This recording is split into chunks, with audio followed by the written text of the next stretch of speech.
Would you like to know where some of the best places to visit in the Purbeck and the Jurassic Coast are? And will the children be able to climb out of Durdle Beach after a long day of amazing adventures? Today we're going to take you with us on our super exciting day around the Purbeck as a family of 5.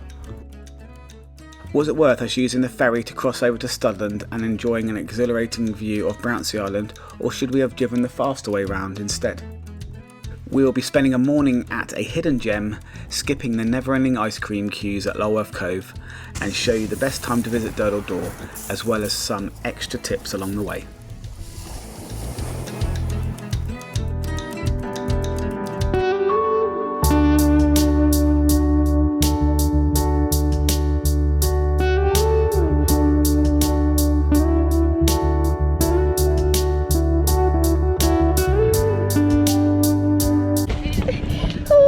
We'll clean it when we get to the car, okay?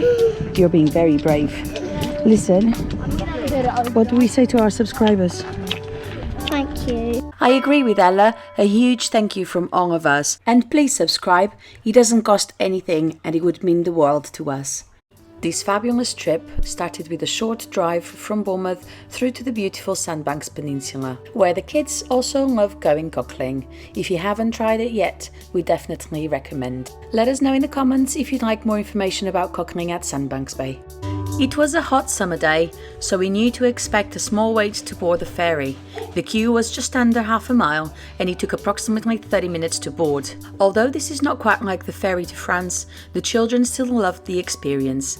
Being able to come out of the car on top of the ferry, enjoy the view, feel the sea breeze, and seeing the captain on deck is something that they will cherish forever and definitely worth the wait.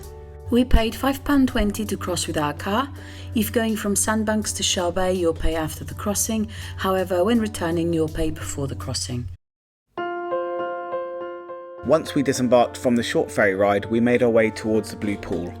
En route, this took us through the idyllic Studland Bay, rising high over the Purbecks and onto the foot of Corfe Castle. Corfe Castle is another favourite of ours, but we will leave that for another video.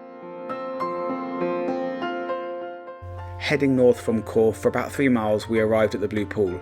This place was well signposted and had ample parking. We were very happy to find out as we arrived this place had a brand new attraction, new to 2024, which we'll show you later on in this video. We headed for the ticket office where we were greeted by a very lovely gentleman. The prices were very reasonable. Adults were £7.50 and children between 5 and 15 were £3.75. Children under 5 were free. Ella had just turned 5. Oh well. We were handed a map of the Blue Pool and made our way around the park anti-clockwise, starting with the Gnome and Fairy Trail.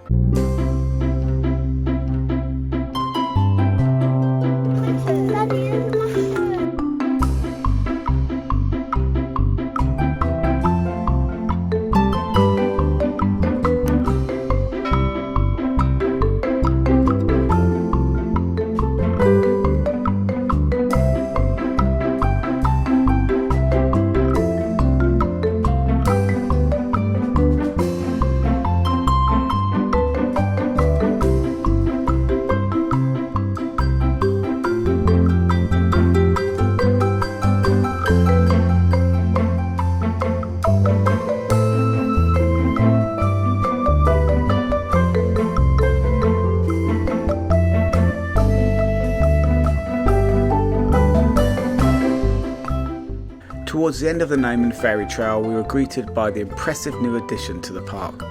This remarkable handcrafted bridge spans an impressive 50 metres and stands an exciting 10 metres from the ground. The UK's longest suspended rope bridge, mirroring the depth of the Blue Pool. Suspended high amidst the trees, this bridge offers a unique opportunity to traverse through the stunning landscape. If you're brave enough, all you have to do is join the queue, no age restrictions or extra charges. Was it value for money? In our opinion, yes. We will definitely be back.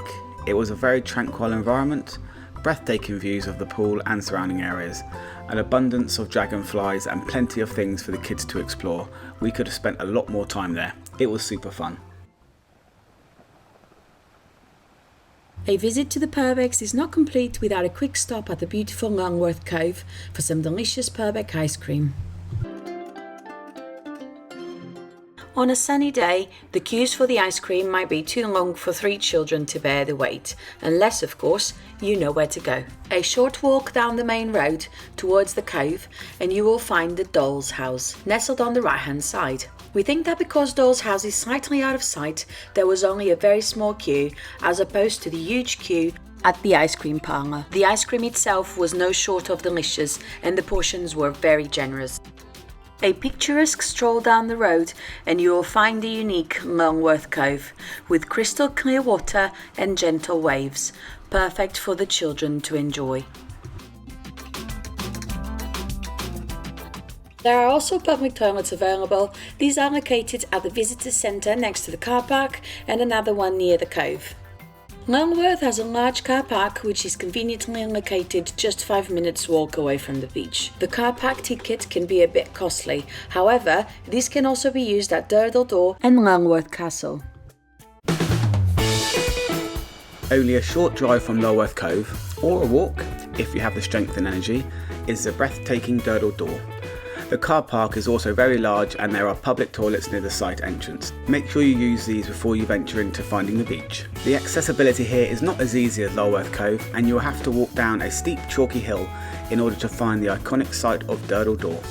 We saw a few people carrying buggies up and down and it's definitely not something that we would recommend.